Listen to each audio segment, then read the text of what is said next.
Hello there. Good evening to you. It is Petrie here with you until 1 o'clock. And don't forget, coming up at the top of the hour, Ed Wiseman will be here to go through the papers for tomorrow. Right now, though, my brother from another mother, Burton Kelso, joins us, Chief Tech Expert at Integral in Kansas City, the USA. How are you? I am doing well. How are you? You're looking fine, Burton, as ever. Looking fine. I see that your collection behind you has grown. A little. A little. A geek and his Yeah. toys will never be parted. It's as simple as that. Let's talk about artists' silent album that was released. I don't know if you saw today, Burton, but all of our newspapers had an external wrap on them that said it's not fair, using the A and the I of fair to highlight AI stealing copyright. So it was quite dramatic today.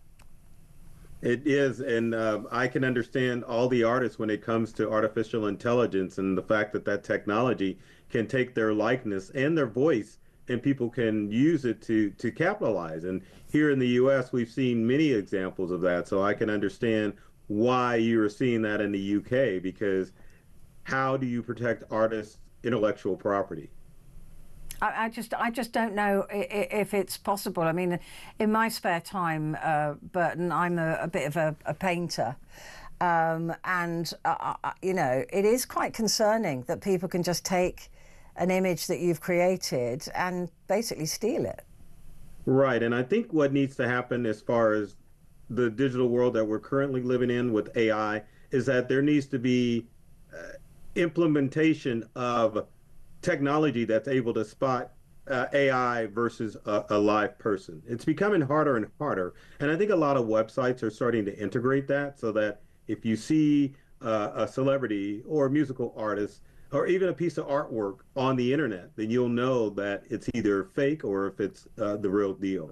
And I think that's the only thing we can do at this point. But obviously, AI needs to evolve to a point where artists are protected more and more. And I know there are chatbots out there that if you try to do a likeness of a celebrity or a known piece of work, then it just doesn't occur. Oh, that's good. That's good. But they've released a silent album. My understanding is that it's got the noises, let's say the background noises of a theatre, for example, but with none of the performances on it to show what it would be like if art was erased by AI. Right. And I think as far as, well, let's take James Earl Jones, for example. Before his untimely passing, he gave the rights to Lucasfilm or Star Wars or Disney to utilize his voice as Darth Vader in future movies or whatever. But that needs to really been taken into consideration because there are artists that want to see that legacy go further. But then the artists that don't want that to occur, obviously they need to be protected so that people can't capitalize off of their likeness or their voice. Yeah. Because, I mean, I don't know if you've seen the one with Tom Hanks where he's giving the endorsement for some drug because he's a type 2 diabetic. I mean, it's just, it's insane. It really is. But I tell you, one bit of AI that I really appreciate, in fact, I'm hoping it's not AI, is the image of Donald Trump sucking Elon Musk's toes that was broadcast all over federal buildings. Yeah, now that's a piece of AI artwork Oh, damn I don't it. have a problem with. I don't have a problem with that. No. I mean, unless it is real. I mean, come on. It would be nice if it were real, but Yeah. darn it, it's almost a double-edged sword with AI and artistic ability. But artists and public figures do need to be protected. Yeah. That's for sure. So I'm glad to see this effort in the UK of these artists that have the silent album out because it really makes a statement, I think, as far as making sure that we are protecting artists' rights. It almost reminds me of 25 years ago with Napster. You remember those Yeah, days? yanking music off the internet. I mean, it's intellectual property. It just can't be out there for everyone to Yeah, take you advantage. shouldn't be able to steal that stuff. It's just it's so, but it's so easy. It's so easy to do. I know that my voice has been used in something that I didn't. I did it for one thing and then it was used for something else. And although it wasn't saying anything bad, but it was used commercially, and I didn't get paid for that. So I got paid Right. the lower fee for for a job for the company, and then they used it for broadcast, and that I didn't get paid for, and they just went, "It's too late. We're not paying you." So They still should. Are they still using your voice or? it was a few years ago. I don't think so. I don't really watch commercial television, but they're not going to pay. It's too late. And anyway, they can probably fake it now, can't they? So it's just like Right. there's no point arguing with them anymore. Life's too short. Elon Musk,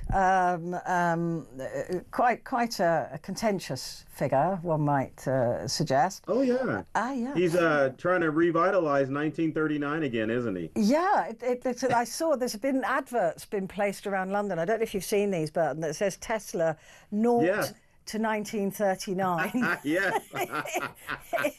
We've seen him in the US. In Yeah. fact, I texted my boys that message this afternoon. So Yeah. yeah, Yeah. yeah. Yeah, so quite a contentious figure, but he's concerned, I would imagine, because he thought Starlink was going to be the biggest thing in the world, but China are really going for it, and they look like they're going to be the biggest thing in the world in terms of satellite technology and satellite size. Oh my gosh, not even just China with their space sale, but also Amazon. Jeff Bezos has jumped in the game and they have something called Coupler or whatever. But I think there's two sides of it. So it's a good thing because Uncle Elon needs a little competition. He can't just own space, and obviously that can't happen. So it's good to see that the Chinese are jumping in so that, Elon's not got global domination Yeah. with the telecom system, which, that's a scary thought. But also on the US side, you've got Jeff Bezos with Amazon. So the good news is in countries that are underserved, they're going to have access to high-speed internet, which I think is phenomenal. Especially in communist regions, you can not hop on the People's Network. Maybe you can hop on another satellite system for high-speed internet and access to what's going on in the West.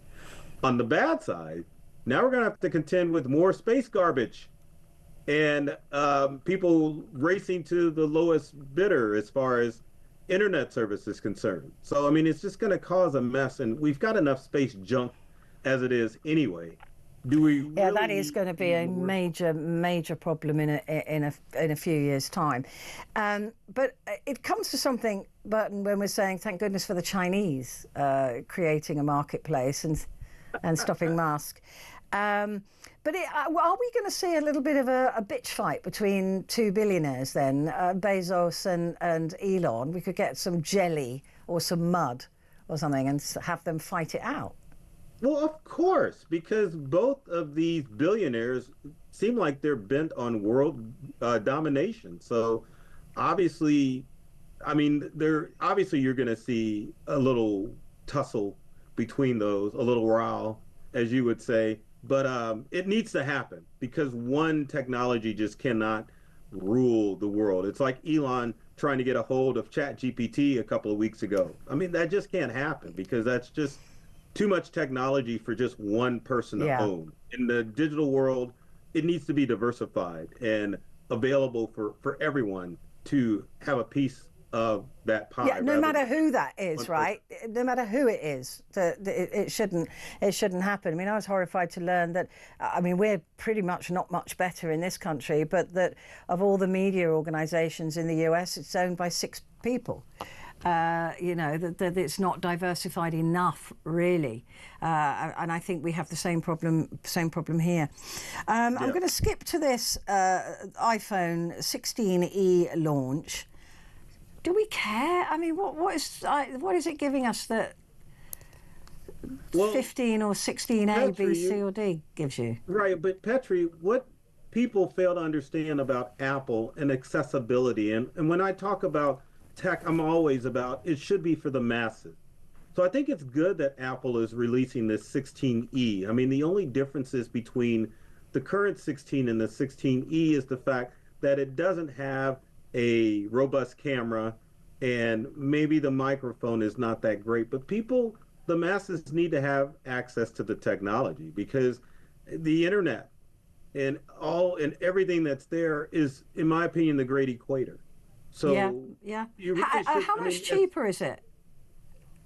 that's a good question. I think you're talking about a phone that's probably under $1,000 as opposed to a current iPhone, which is what, 1,500 to 2,000, depending. That's a big jump. Yeah, It really, still expensive, but yeah, it's a big drop.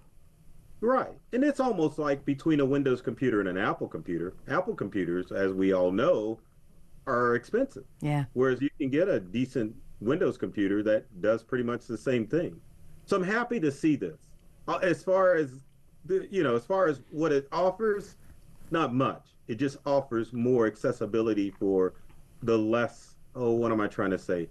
Economically challenged people that need to have access to a smartphone. Yeah, no, that's all to the good, and the second-hand market will be even cheaper, which is where I buy mine. So Good for you. You should. no, I don't. I never buy a new phone. I always go second-hand. That's why I'm only on a 14 currently. I'm on a 13. Yeah, So there we're, you go. we're You twinsies. see, I've only just upgraded, and I only upgraded because my son's phone broke, and he gets Right. my old phone, so I had to upgrade. And then give him my phone, which is a 13. So that's what we do. Still paying my 27-year-old's phone bill, obviously. Yeah, but I think more people need to talk about the fact of using older electronics and not being on the bandwagon of jumping out for the latest and greatest. Yeah, So that's again, me. That's me, Burton. I'm never going to do that. I'm a late adopter anyway. Burton Kelso, it's always a joy to see your wonderful face. Thank you very much indeed for joining me. Quick break and then back to talk movies.